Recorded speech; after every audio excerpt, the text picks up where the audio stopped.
Hello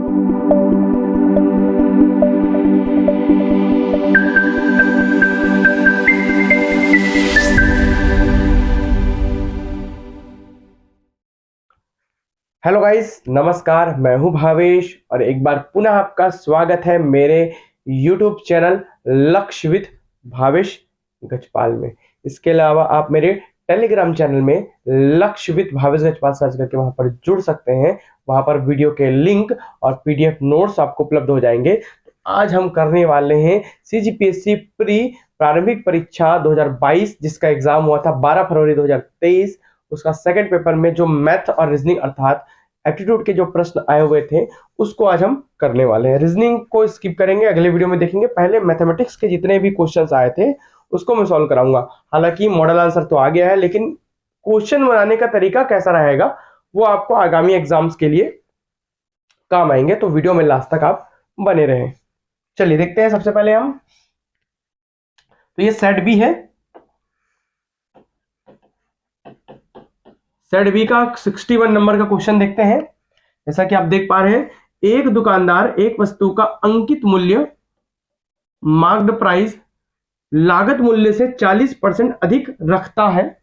यदि वह छूट को 6.5% से बढ़ाकर 15.5% कर देता है तो लाभ 378 रुपए कम हो जाएगा। यदि वह अंकित मूल्य पर 27% की छूट देता है तो उसे कितना लाभ होगा, कितने रुपए का लाभ होगा। ऑप्शंस दिए गए हैं।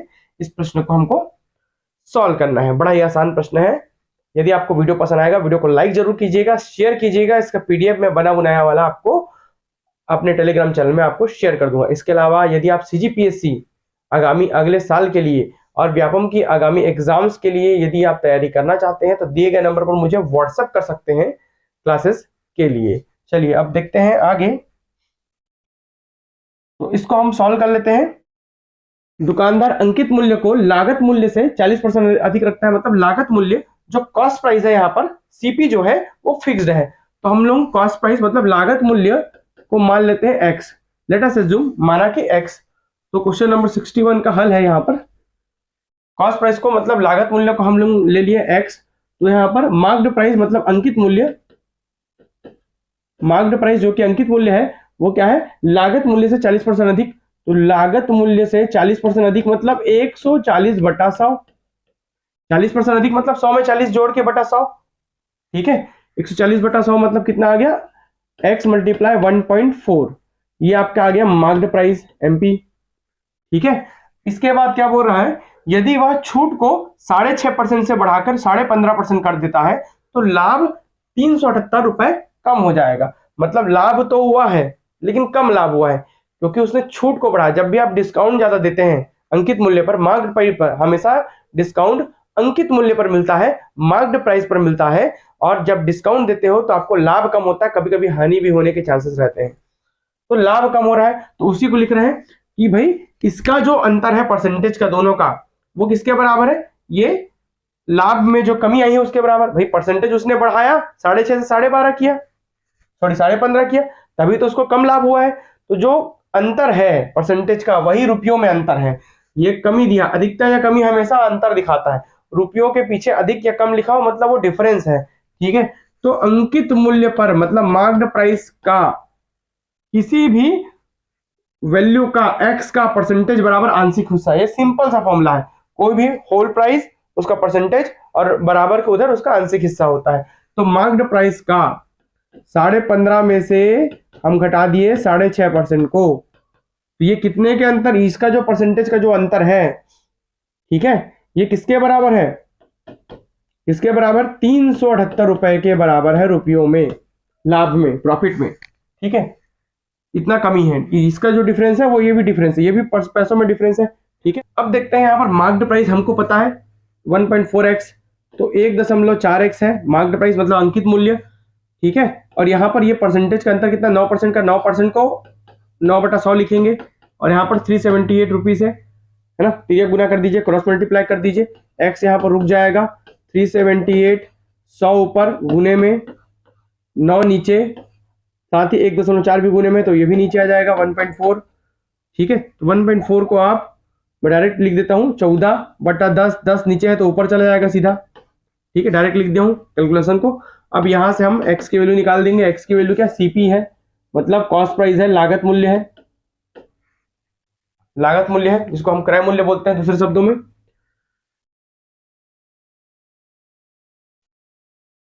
9 चौक 36 और 9 दूनी 18, 42 बार में चला गया। 14 एकम 14 तिया, तो कितना आ गया भाई, 1 2 3 हजार रुपए। कितना रुपए आ गया, 3000 रुपए। तो यहाँ पर कॉस्ट प्राइस हमको निकल गई, मतलब लागत मूल्य हमारा निकल गया 3000 रुपए। अब आगे बढ़ते हैं। यदि वह अंकित मूल्य पर 27% की छूट देता है, अब अंकित मूल्य तो नहीं पता है, लेकिन अंकित मूल्य के लिए हमको एक फॉर्मूला पता है, एमपी। तो एमपी मार्क्ड प्राइस मतलब अंकित मूल्य क्या होगा, 3000 का 1.4, 1.4 मतलब क्या होगा भाई, 14/10, सीधा सीधा।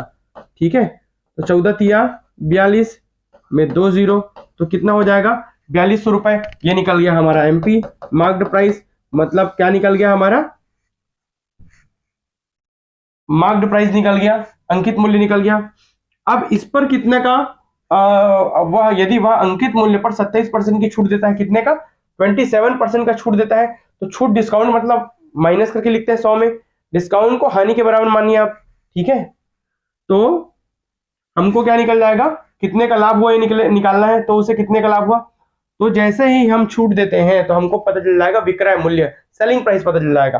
ठीक है, तो अंकित मूल्य में हम छूट देते हैं। चलिए भाई, तो अंकित मूल्य जो निकला है 4200 रुपए का, कितना छूट है, 27%। 27% मतलब 100 में 27 घटा के बटा 100 बराबर लिखेंगे।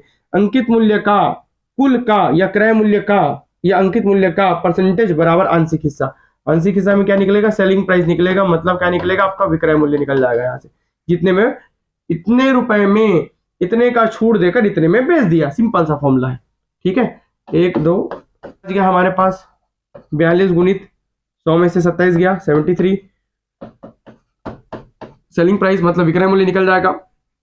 3 दूनी 6, 3 चौक 12, 7 दूनी 14 का 4, हाथ का 1, 7 चौक 28 और 1 29, ये बच गया क्या, 6 4 2 6 0 और 1, ये 3। तो कितना आया सेलिंग प्राइस हमारा, सेलिंग प्राइस हमारा आ रहा है 3066 रुपए। कितना आ रहा है, 3066 रुपए। ठीक है, तो सिंपल सा आपको पूछा है लाभ, प्रॉफिट पूछा है, तो लाभ कैसे निकलता है, लाभ कैसे निकलता है, प्रॉफिट कैसे निकलता है भाई, आपका निकलता है selling price minus cost price से, विक्रय मूल्य माइनस क्रय मूल्य से। तो लाभ हमारा विक्रय मूल्य है 3066 रुपए में हमने बेचा और 3000 रुपए में हमने खरीदा।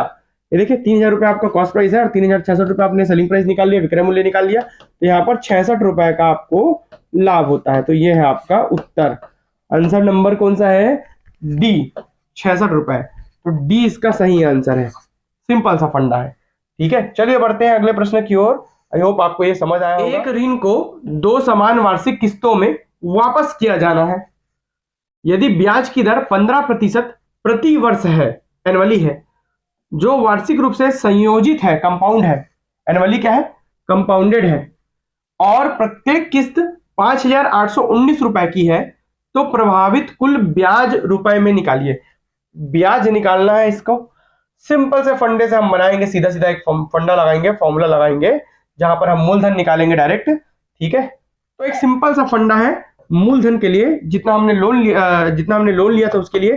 तो ईएमआई जितना आपका बना है, ईएमआई कितना बना है, 5819 रुपए का है। तो ईएमआई जो पहला किस्त है, instalment number 1 upon 1 plus R, R मतलब रेट ऑफ इंटरेस्ट बाई 100, पहले साल के लिए, पहला मतलब पहले साल, plus instalment number 2 upon 1 plus R by 100, दूसरे साल के लिए रेट ऑफ इंटरेस्ट, दूसरे साल के लिए। ऐसे ही तीसरे के लिए तो तीसरा प्लस करके कर देंगे, तो यहां पर से पी निकल जाएगा, प्रिंसिपल अमाउंट निकल जाएगा, मूलधन निकल जाएगा। ईएमआई, ईएमआई कितना है, 5819 रुपए का ईएमआई है। 1 प्लस आर की वैल्यू है 15% रेट ऑफ इंटरेस्ट बाई 100 का स्क्वायर प्लस 5819 बट्टा 1 धन 15/100 की घात 2। ठीक है, चलिए इसको सॉल्व कर लेते हैं। अब हम सिंपल तरीके से सॉल्व करेंगे इसको। तो P इक्वल्स टू ठीक है, ये 5 दिया 15, 5 और 5 20 100, 20 एकम 20 और 3 23, 23 बटा 20 आ जाएगा। तो 5819 बटा 23 बटा 20 धन 5819 बटा, ये भी 23 बटा 20 दो बार, तो 23 बटा 20 गुना दो बार है, तो 23 बटा 20 ऊपर चले जाएगा पूरा। P इक्वल्स टू 5819 गुना 20 और ये 23 नीचे में धन 5819 गुणित 20 बटा 23 गुना 23। ठीक है, तो P निकाल लेते हैं हम। ठीक है, तो सीधा सीधा आप काट लीजिए। 23 से जाएगा ये 253 बार में, 253 टाइम्स। ठीक है, ये भी जाएगा 253 बार में, और काट लीजिए। 23 से कम 23 और 23 से कम 23 कितने बार में? 11 बार में चला गया। क्या बचे यहाँ पर? 253 गुना 20 धन 2 दूनी 4 और 11 चौक 44 और उसमें 2 शून्य, यहां पर इतना बचा। ठीक है, यहां पर इतना बचा P। ठीक है, 60। ठीक है, 5060 धन 4400 जोड़ लीजिए, कितना आया? 0 6 4 9 9460 रुपए। ये आपका आ गया मूलधन। 9460 रुपए आपका मूलधन था, प्रिंसिपल अमाउंट था।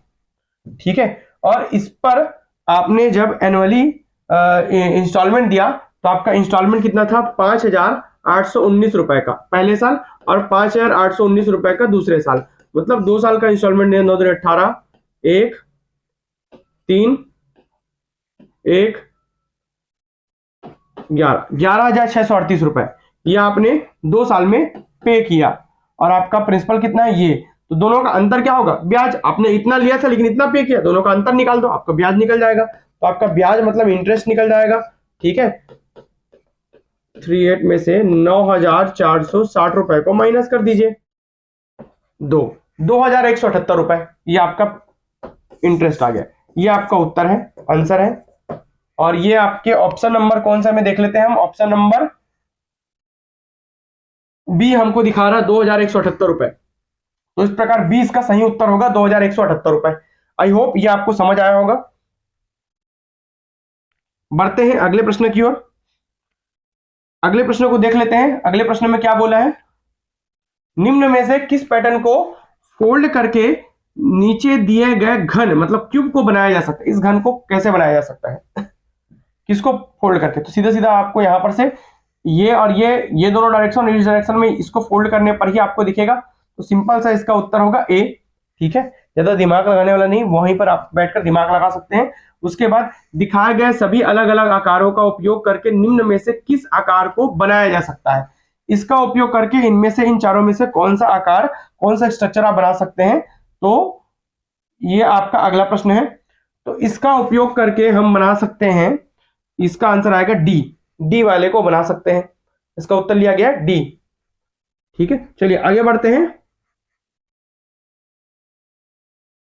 अब हम देखते हैं पाइप और टंकी से संबंधित प्रश्न। बहुत ही बढ़िया प्रश्न है, प्रश्नों को पढ़ लेते हैं। क्या बोल रहे हैं?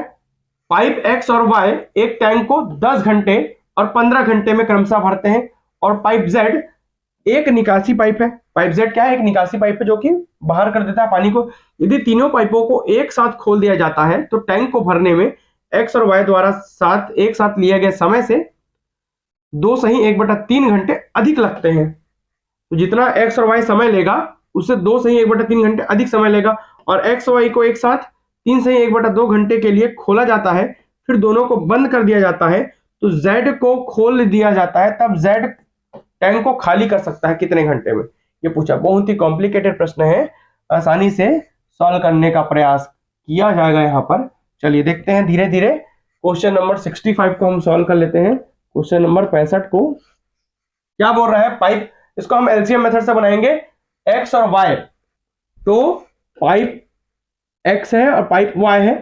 ठीक है, ये जो है काम करता है 10 घंटे और ये काम करता है 15 घंटे। वर्क एंड टाइम और पाइप और टंकी सेम मेथड पर कार्य करते हैं। आप एलसीएम से दोनों को निकाल सकते हैं। दोनों का हम लघुत्तम लेंगे तो टोटल आएगा, एलसीएम लेने पर हमको आएगा 30। तो संख्या है 30 काम, मतलब 30 क्वांटिटी, क्षमता, कैपेसिटी दिखा रहा है उसको। 30 काम ये कर सकते हैं एक्स और वाई पाइप। ठीक है, तो यहाँ पर वन जो है वर्क निकाल देते हैं, पर आवर वर्क निकाल लेते हैं, हर एक घंटे के लिए काम निकाल लेते हैं। तो 30/10 करेंगे तो 3 काम, और 30/15 करेंगे 2 काम। मतलब इसकी कैपेसिटी कितनी है एक्स की, 3, और वाई की कैपेसिटी कितनी है, 2। ये निकल गई दोनों की कैपेसिटी। ये एलसीएम मेथड है, एलसीएम निकाल के आप कैपेसिटी, ये आपका आर है और ये आपका कैपेसिटी है, क्षमता है 3 और 2। ठीक है, ये निकल गई। अब हम देख लेते हैं कि यदि तीनों पाइप को एक साथ खोल दिया जाता है तो टैंक को भरने में एक्स और वाई द्वारा एक साथ लिए गए समय से 2/1/3 घंटे अधिक। हम देख लेते हैं कि इसे निकाल लेते हैं। मान लेते हैं एक्स और वाई को टी समय लग रहा है। कितना समय लग रहा है, टी समय लगता है। टंकी को भरने में कितना समय लगता है, टी समय। तो x धन y इंटू टी बराबर 30। कुल काम कितने हैं, 30 काम है, 30 कैपेसिटी, 30 क्षमता है। तो यहां पर से निकाल लेते हैं, x की वैल्यू 3, 2, t बराबर 30। समय निकल जाएगा x और y को लगा समय। ठीक है, तो t की वैल्यू हो जाएगी 30/5। ये 3 धन 2 5 हो जाएगा, 5 नीचे आ जाएगा, 5 एकम 5 छक्का 20। कितने घंटे, 6 घंटे। अब क्या बोल रहा है, अब आगे यही पढ़े। यदि तीनों पाइप को एक साथ खोल दिया जाता है तो टैंक को भरने में एक्स और वाई द्वारा एक साथ लिया गया समय से 2/1/3 घंटे अधिक लगता है। तीनों को अगर खोल दिया जाता है तो कितने समय अधिक लगते हैं, 2/1/3 घंटे अधिक लगते हैं, क्योंकि एक निकासी पाइप है। जबकि निकासी पाइप वहां पर बंद है, निकासी पाइप को बंद कर दिया गया तो भी इतने समय लगते हैं। मतलब एक्स, वाई और जेड तीनों पाइप द्वारा, है ना, टंकी को भरने में लगा समय हमको यहां पर मिल जाएगा। तो x, y और z पाइप द्वारा लगा समय, टंकी को भरने में लगा समय कैसे निकलेगा, x और y का कितना है, 6 घंटे हमने निकाल लिया है। और z के लिए कितने घंटे अधिक लगते हैं, यहां से समझ आ जाएगा, 3 दूनी 6 और 1 7, मतलब 7/3। क्योंकि इसकी तुलना में, एक्स और वाई की तुलना में इसको कितने घंटे अधिक लग रहे हैं, 2/1/3। ठीक है, तो एक्स और वाई और जेड का तीनों का निकल गया कितना, 6 × 18, 7 25, 25/3 घंटे। आर्ट्स में लिख ले रहा हूं। तो एक्स और वाई और जेड तीनों पाइप को कितने लग रहे हैं, तो टंकी को भरने में 25/3 घंटे समय लग रहे हैं। ये अंतर है, डिफरेंस है। तो दोनों का एक्स वाई के साथ जेड का अंतर निकाल के हमने जोड़ दिया है। तो यहां पर से 25/3 घंटा निकल गया। ये दूसरा वैल्यू x + y + z के लिए, तीनों के लिए निकल गया। ठीक है, अब हम देखते हैं आगे बढ़ के, x और y को एक साथ 3/1/2 घंटे के लिए खोला जाता है, फिर दोनों को बंद कर दिया जाता है तथा z को खोल दिया जाता है, तब z टैंक को खाली कर सकता है कितने समय में। तो हम देख लेते हैं, x को कितना समय लगता है, 10 घंटे। y को अकेले कितना समय लगता है, 15 घंटे। और x + y + z को कितना समय लग रहा है, 25/3 घंटे।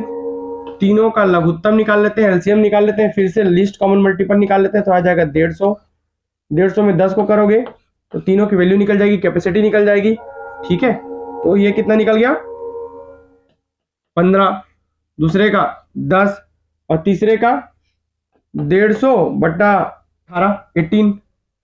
ठीक है, ये इनकी कैपेसिटी निकल गई, इतने ये काम करते हैं, इतनी इनकी क्षमता है। ठीक है, 15, 10 और 18, x + y + z तीनों के लिए। ठीक है, अब आगे बढ़ते हैं। +y + z तीनों की जब आप कैपेसिटी की बात करें तो आपको कितना कैपेसिटी, कितना काम कर पा रहे हैं, कितना, 18। ठीक है, जहां पर x का इंडिविजुअल कितना है, 15, y का इंडिविजुअल कितना है, 10, धन z = 18। तो ये हो जाएगा 25, z = 18 - 25, z = -7, मतलब ऋणात्मक काम कर रहा है, क्योंकि वो पानी को बाहर निकालने का काम भी कर रहा है, इसलिए नेगेटिव वहां पर वैल्यू आया है। माना z के टाइम में बच्चे टंकी को भरता है, बच्चे टंकी को भरता है।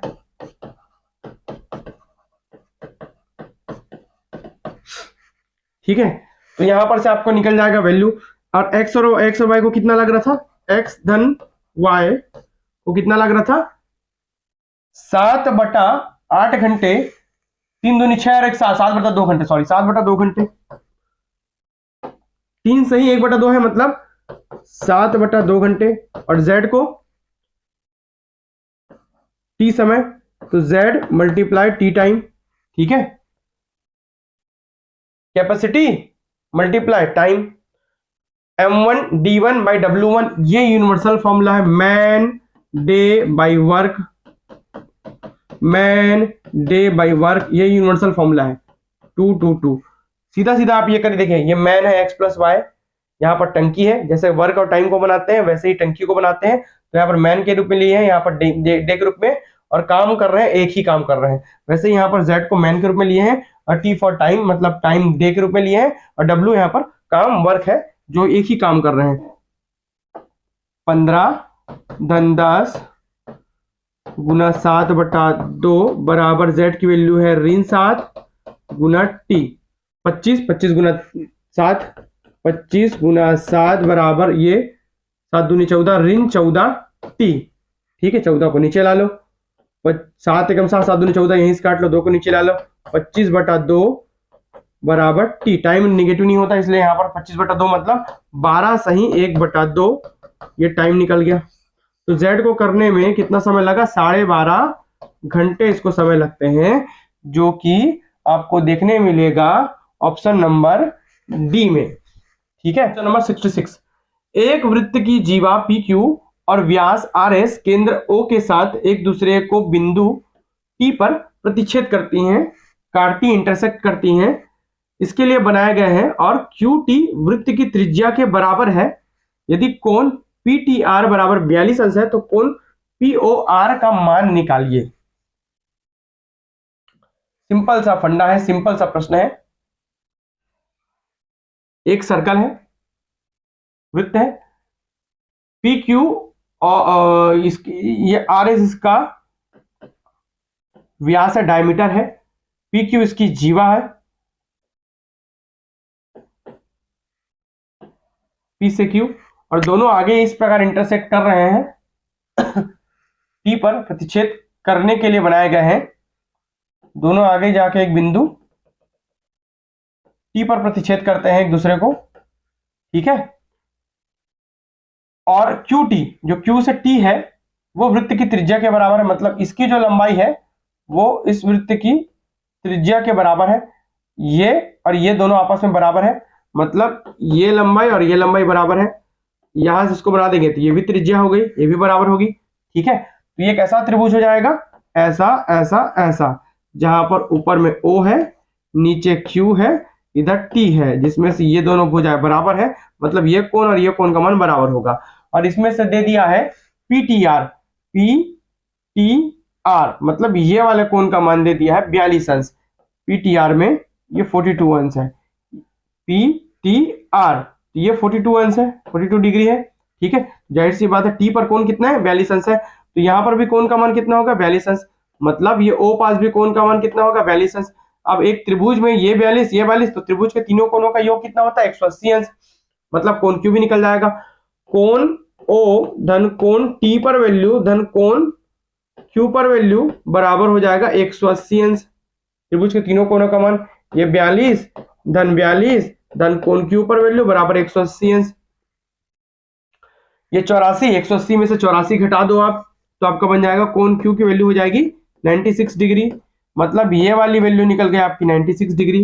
ये कितना है, 96 अंश, समझते जाइएगा कितना है, 96 डिग्री है, ये 96 है। तो ये बचा वाला कोण एक सीधी रेखा है, ये सीधा सीधी रेखा है।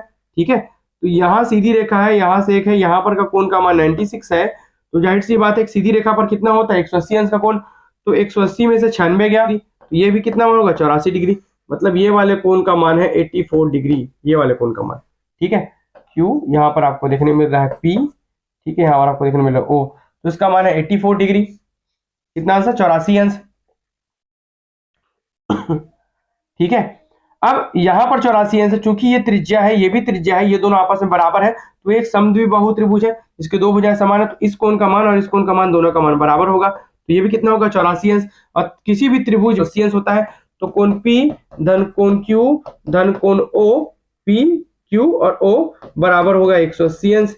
तो कोण P पर मान है 84, कोण Q पर मान है 84, कोण O का वैल्यू है निकालना है, कोण O की वैल्यू और 180 अंश।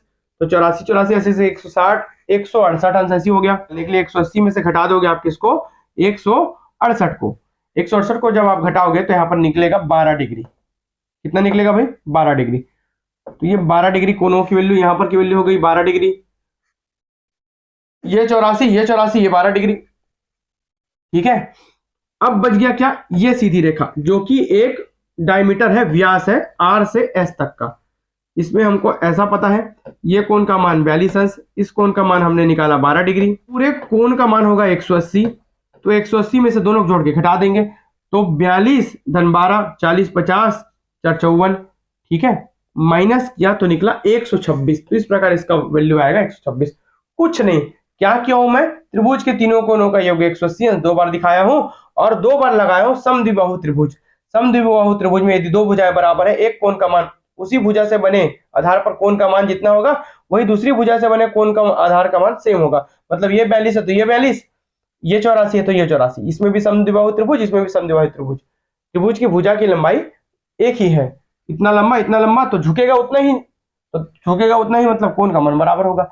तो 2 बार 180 अंश वाला फॉर्मूला और 2 बार समद्विबाहु त्रिभुज का सूत्र, और निकल गया हमारा सीधा सीधा वैल्यू ये वाला जो कि POR है। POR की वैल्यू कितनी हो गई 126 126 डिग्री।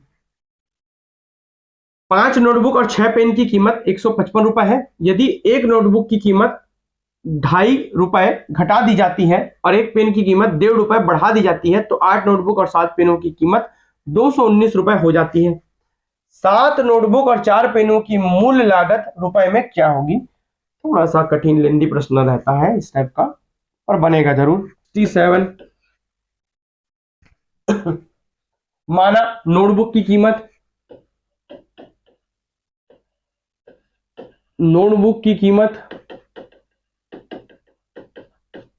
x रुपए और पेन की कीमत y रुपए है। नोटबुक की कीमत को x रुपए और पेन की कीमत को हमने y रुपए मान लिया। अब बोल रहा है 5 नोटबुक है x रुपए वाले और 6 पेन है y रुपए वाले, और दोनों को जब जोड़ते हैं तो कुल कीमत निकल जाती है 155 रुपए। इक्वेशन नंबर 1 हमारा बन गया। ठीक है, 5 नोटबुक की कीमत में 2.5 रुपए घटा दी जाती है, तो नोटबुक की कीमत है x में 2.5 रुपए घटा दिए -2.50। ठीक है, और पेन की कीमत बढ़ा दी जाती है कितना 1.5 रुपए, तो 8 नोटबुक और 7 पेनों की कीमत 219 रुपए जाती है। जब नोटबुक में 2.5 रुपए घटाते हैं और कुल कितने हैं 8 नोटबुक है, धन पेन की कीमत है y, इसमें 1.5 रुपए की वृद्धि करते हैं धन 1.50, और ये इसकी कुल संख्या है 7 पेन, तो टोटल हो जाएगा 219 रुपए। इस इक्वेशन को हम सॉल्व कर लेते हैं। जैसा कि आप देख पा रहे हैं, इस इक्वेशन को हम सॉल्व करते हैं तो ये 8x - 8 दूनी 16 और 4 20 हो जाएगा। गुना करेंगे 2.5 से तो ये हो जाएगा 7x, इसको गुना करेंगे तो हो जाएगा 10.5 बराबर 219 रुपए। ठीक है, ये y है, x लिखा गया है। 8x + 7y, इसको अलग कर देते हैं। 20 10 में से 20 गया, 10.5 में से 20 का चिन्ह बड़ा है तो ऋण 9.5 बराबर 219। ट्रांसफर कर दोगे, जोड़ दोगे 9.5 को, और तो 8x + 7y इक्वल्स टू इसमें 9.5 219 में जो 5 शून्य। ये इक्वेशन नंबर 2 आ गया। 28.50। ठीक है, इसमें गुना कर लो तो दोनों इक्वेशन नंबर 2 और 1 से क्या करना पड़ेगा, दोनों को बराबर करने के लिए 5 8 40 8 5 40, 5 का गुना कर लेते हैं। ठीक है, पहले इक्वेशन में 8 का गुना 40x धन 48y बराबर 40। ठीक है, सेकंड इक्वेशन में इक्वेशन नंबर 1 में 8 का, इक्वेशन नंबर 2 में 5 का गुना। 5 अट्ठे 40, 40x धन 5 सत्ते 35y, ठीक है। ये हो जाएगा 5 का गुना 1142.50 रुपए, ठीक है। घटा लीजिए, जोड़ने के टाइम घटाना कट जाएगा 13y। 1240 में से 1142 को घटा दोगे तो आपका बचेगा लगभग 97.50। तो y की वैल्यू आ गई आपका 7.5। यहां से x की वैल्यू निकाल लो, y की वैल्यू तो मिल गई। x की वैल्यू को भी एक इक्वेशन से, इस इक्वेशन से निकाल लो x की वैल्यू। तो हम 5x प्लस 6 मल्टीप्लाई 7.5 बराबर 155 करेंगे तो सीधा सीधा हमको x की वैल्यू 22।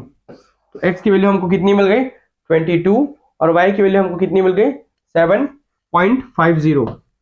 7 नोटबुक और 4 पेनों की मूल्य, तो y की वैल्यू है 7.5 रुपए और x की वैल्यू है 22 रुपए, ठीक है। तो यहां पर पूछ रहा है 7 नोटबुक की वैल्यू है 22 रुपए x और कितना 4 पेन और मतलब धन 4 पेन मतलब y की वैल्यू कितनी है, तो 7 गुना 22 धन 4 गुना 7.5 है ना, 7 दूनी 14 एक 15 154 धन 7 चौक 28 29 30 184। ये इसका उत्तर होगा 184। ए 184, तो मूल्य कितना होगा 184 रुपीस, ठीक है। जैसे कि आपको हमने यहां पर निकाल के दिखाया। क्योंकि मैथमेटिक्स के प्रश्नों में बहुत सारा गुना भाग है, इसलिए थोड़ा समय सॉल्व करने में जरूर लगता है। क्वेश्चन नंबर 68 को देख लेते हैं। चीनी और पानी के 34 लीटर घोल में 36.4% चीनी है। उबालने के बाद उसमें से 8 लीटर पानी वाष्पित हो जाता है, वेपराइज्ड हो जाता है, इवेपोरेट हो जाता है। घोल में चीनी की कितनी प्रतिशत बचता है, ठीक है। प्रश्न क्रमांक 68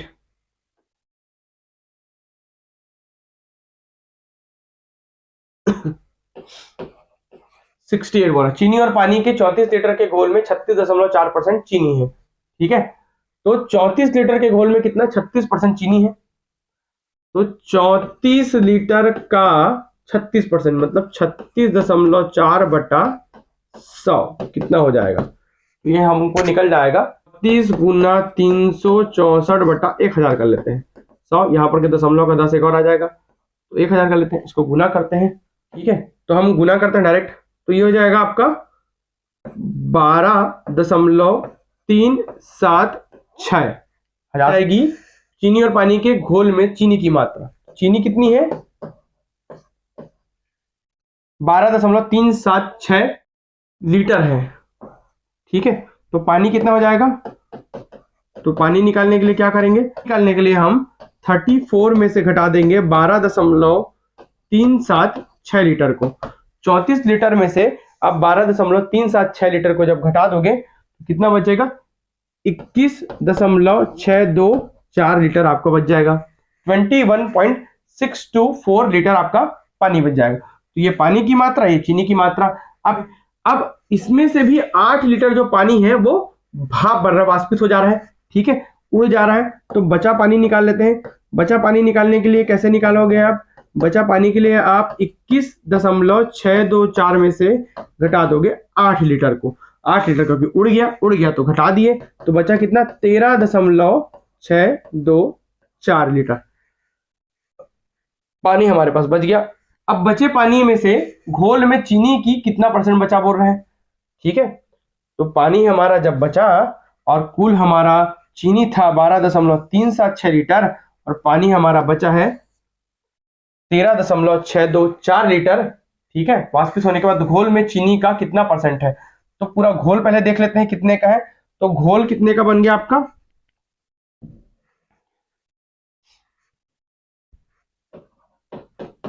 घोल जिसमें चीनी धन पानी दोनों है चीनी की मात्रा 12.376 और पानी की मात्रा 13.624, तो हमारे पास कितने का घोल है? 26 लीटर। अब इस 26 लीटर के घोल में चीनी की हमको मात्रा निकालनी है कितनी है, तो 26 लीटर में से 12.376 लीटर चीनी है, तो इसको परसेंटेज में बदलना है। कुल 26 लीटर का कितना परसेंट, हम लोग मान लेते हैं x परसेंट, x बटा 100 कितना है? 13 या 12.376 है। ठीक है, कर लो गुना भाग। 12.376 बटा 1000 नीचे आ जाएगा, 100 चला जाएगा ऊपर, क्रॉस मल्टीप्लाई होके, और 26 आ जाएगा नीचे। डिवाइड करोगे तो 47.6% जो कि x की वैल्यू है, और यहाँ पर ऑप्शन नंबर सी इसका सही उत्तर, ये हो गया इसका आंसर। आई होप यहाँ तक का आपको वीडियो समझ आया होगा। बाकी के आगे के वीडियोस आपको नेक्स्ट पार्ट में मिलेंगे, क्योंकि वीडियो लंबा हो जाएगा, तो अगले पार्ट में हम बाकी के वीडियोस करेंगे। वीडियो में लास्ट तक बने रहने के लिए बहुत बहुत धन्यवाद।